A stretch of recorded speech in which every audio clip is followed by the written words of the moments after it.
¿Qué tal amigos y amigas de Trail Running Review? Estoy aquí en la semana del UTMB y en el campamento de Nike, espectacular, con Francesco Puppi, que ayer terminó segundo en la OCC. Francesco, second yesterday, feeling great? Yeah, really happy, but of course really tired as I'm supposed to be. I think I gave my 100%, so I can be really happy about my effort, but also the result was really satisfying. So yeah, I am actually destroyed, but it feels good. Bueno, que obviamente está muy contento, muy cansado, pero muy contento de la carrera.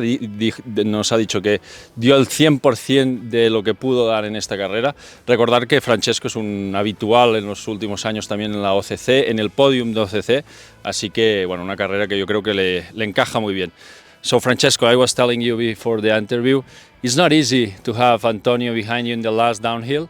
You have had some nice battles here at OCC with Antonio, one of the best probably in this kind of marathon distance. Yeah, Antonio is such a great athlete and a good friend and a fierce competitor. And I mean, when I caught up with him yesterday at the top of the last climb at La Flagère, I thought for a moment that he was going to catch me in the downhill, or it was going to end up like last year where we basically got to a sprint finish and I had to push all the way to the finish in Chamonix. But luckily I managed to get a little bit of a gap, and I think he was more tired than me, so I had better legs on the downhill, and in the end I made a difference. So in the last kilometer in Chamonix I was a little bit more relaxed, but you never know with Antonio behind. I think it's incredible that he's got on the podium 3 times in the last 3 editions of OCC, and that shows how good of an athlete he is. Bueno, Francesco nos dice que sin duda las batallas con Antonio siempre son interesantes. Recordamos el año anterior que casi llegaron de la mano en Chamonix haciendo un sprint para llegar a meta, y que siempre es un atleta a tener muy en cuenta, que lo cazó llegando a la Flagère y que sencillamente en la bajada él cree que tenía mejores piernas y pudo disfrutar los últimos kilómetros, no como años anteriores. So Francesco, I would like to walk through the collection a little bit. I know that you love Zegama 1 and Zegama 2. I remember I think it was last year or maybe 2 years ago in Zegama actually that I see the Zegama for the first time in your feet. So why this shoe and why for pretty much everything? Like you use it for Zegama, you use it for OCC, like fast kind of races and then technical races? Yeah, I think it's a very versatile shoes. It's both very comfortable and it's got really good traction, and it's not too heavy also. It's not super light, so it's not like designed for very fast competition. But personally I actually prioritize a little bit more comfort over lightness or weight, especially for a race like OCC, because you're still gonna spend like more than 5 hours on your feet, so you want to actually be comfortable. Also with the Vibram outsole, I think the grip is really good, the traction is great, and you always want to feel secure when you're running on trails. So for all these reasons, I think is my favorite model of Nike right now. Bueno, básicamente que usa la Zegama 2 porque cree que es una zapatilla muy versátil, muy polivalente desde su punto de vista, y que además, obviamente con el Vibram, la introducción de Vibram también le da muy buena tracción para este tipo de terrenos, y que prefiere sacrificar ligereza versus comodidad, amortiguación en carreras que OCC vas a estar unas 5 horas y buscando esa comodidad. So you use Zegama 2 usually for most of the races, and then you combine with another shoes for training or I don't know, shorter distance or something like this, probably with the Kiger.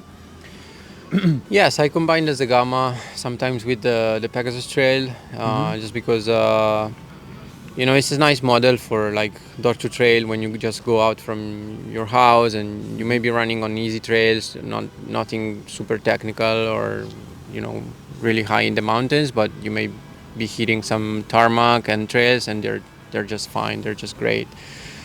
And then I use a Kiger a little bit when maybe I'm doing some shorter sessions on trails, especially in training.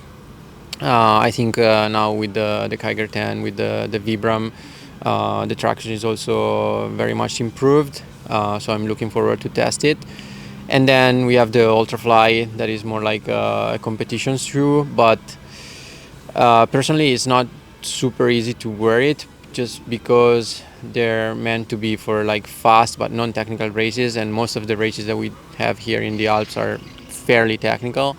And even where I train, the trails are not super smooth like where the shoe was designed, that is basically for Western State, where the trails are like super fast and super smooth. So yeah, I used it a little bit for training, like for quality sessions, even if you're doing say a fartlek or a tempo run on a dirt road or like an easy trail, they're great.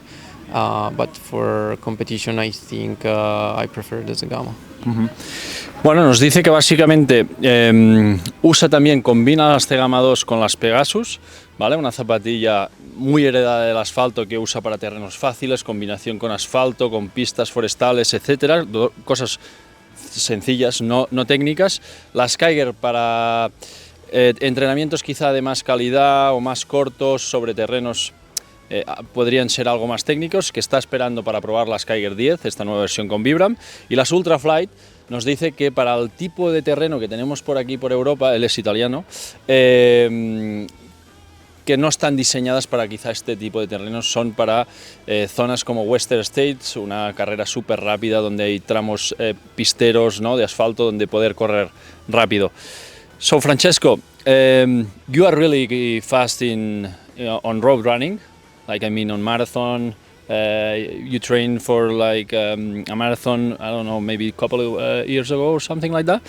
You combine trail running shoes with road running shoes, and I don't know if you, like Andreu Simon a little bit, you never thought like, hey, this shoe with a trail running outsole, maybe now that you're working with Vibram, putting, I don't know, a Vibram Zegalite on an Alpha Flight. Yeah, it could be interesting. There's definitely some people that have tried to put Vibram on Vaporfly, and for some of them it's worked, but I think it's not that easy. You cannot really, put Vibram on a road shoe and think it's gonna work just fine. Personally, I think it would be really nice to try to put like some kind of outsole, and also maybe like to improve a little bit the upper on the not the Pegasus Turbo, the new version of the Turbo? No, it's like, oh sorry,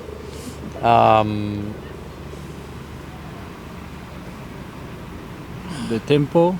No, is it the really like very light for 5K and 10K shoe? It's like I'm forgetting right now. But it's a low profile? Yeah.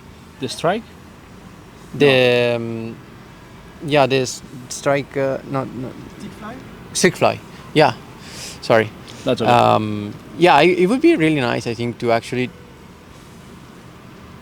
like imagine a Stickfly type of shoe for trail running, for maybe like short distance. Yeah. Just because it's so light, and for short, maybe vertical races or fast trail races, I think it could be interesting. For example, Siercinal? Maybe even for Siercinal, yeah. Bueno, le he preguntado, él es un corredor muy rápido en asfalto también, de hecho, what's your time on marathon? I have 2:16 PR. 2:16 en maratón de asfalto, es decir, un tío que corre muy rápido, y le he preguntado si el entrenamiento, cuando usa esas zapatillas de asfalto, hay alguna que, como pasa con Andreu Simon, ¿no?, que dijo, hostia, esta, si lo pusiéramos una suela de trail, funcionaría, ¿no? Y obviamente hemos visto gente con Vaporflies haciendo este tipo de inventos con suela Vibram, por ejemplo, y nos dice que la Streak Flight, una zapatilla muy voladora de la categoría de asfalto, con una suela así y un upper más reformado, que él dice que también no es solo las suelas, sino que es todo el conjunto, estaría muy bien para kilómetros verticales, para carreras cortas, un Siercinal, algo parecido, donde poder correr muy, muy rápido. Francesco, thank you so much for your time. Congratulations. And we'll see you around for sure. Yeah, thank you.